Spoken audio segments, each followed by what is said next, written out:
Hello ladies, welcome back to my channel. So in today's video I'll be teaching you how to make this egusi soup. So to start, this is the meat that I'll be using. Adding some salt, some onion,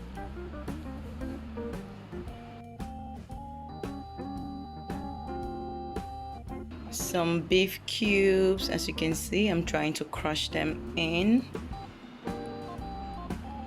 And when you're done, you add in some water, turn it around and cover to cook, because you know it's assorted meat, so it takes time, so it needs lots of water to cook. So this is the egusi that I'll be using. I've blended it already, so it's ready for us to start to fry. This is my assorted meat, almost ready. So this is my dried fish and stock fish.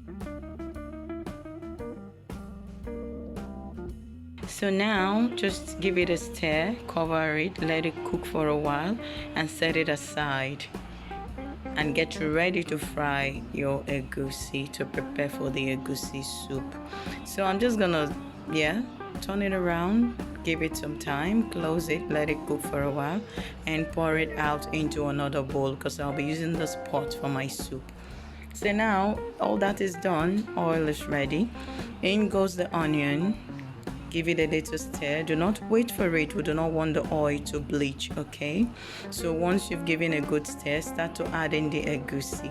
So you notice my egusi is wet. Yes, that's because I blended it with the blender and I added some water to it. So that's because we're going to be frying the egusi, and that's how I always cook my soup. So give it a stir, continue to stir. Always continue to stir. Even behind the camera I'm stirring. So after continuous stir, it's going to start to thicken and become crumpy, you know, like let's say like breadcrumbs. Yeah, exactly like this consistency. So when it gets up to this point, you know your egusi is fried. Yes, I didn't want to show all that in the video to make it shorter. So keep stirring, do not let it start to burn, because at this stage you might start to burn. So I've just added my already blended crayfish, dawa and pepper into my already fried egusi. At this point it's really delicate. You need to continue to stir and stir and stir. So I'm gonna add a little bit of there's this pepper called Cameroon pepper. It's known for its flavor, so I love to also use it because the flavor is just killing when it comes to egusi soup. So continue to stir while getting your meat stock and your meat ready to add, because at this point you need to get them ready. So I've just added a bit of my meat stock. That's because I see that if I do not do this, it might start to burn. So see, even with adding a bit of stock, it's still, you know, crumpy. Yeah, so we'll just, if there's anything like crumpy, so we'll just continue to stir and stir. So now I'm gonna add in my meat, yes, and some of the meat stock into the egusi soup. That's exactly how I cook my own egusi soup. So add in all the meat and give it a good stir. So I go ahead to add the remaining of the meat so that I could mix them up properly.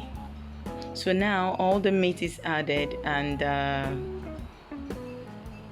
the stock poured in. So I give it a good stir and let it cook for a while.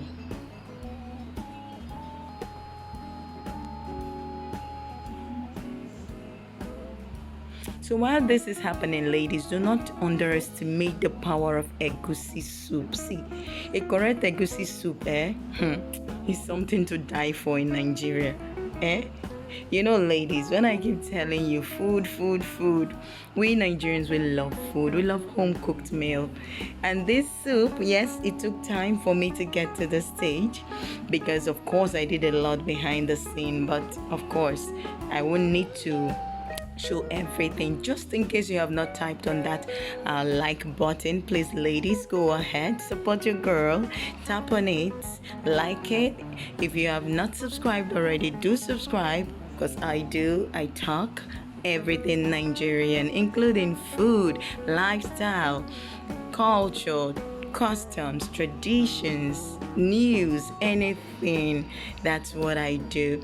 So right now I promised to teach my ladies how to make some Nigerian food, and here I am keeping up my promise, ladies.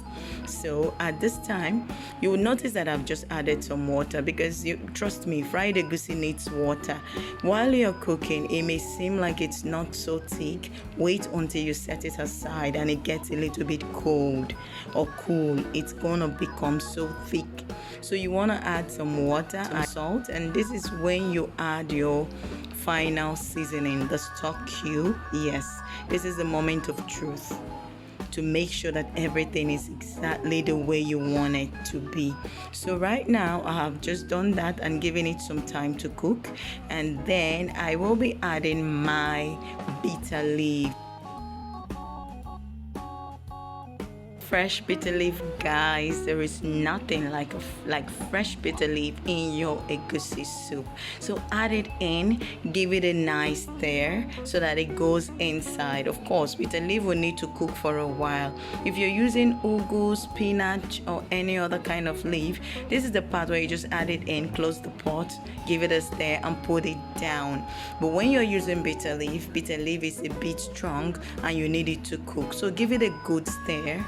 Stir it about, make sure the bitter leaf goes in, and after this is done, cover up your pot and let it cook for a while. So just adding in the remaining of the bitter leaf, yes, because I see that I might need a little bit more. I do not like too much of leaf in my egusi soup, but with bitter leaf, yes, you just need to add a little bit because it doesn't really spread everywhere, like across the whole soup. That's exactly how I like it.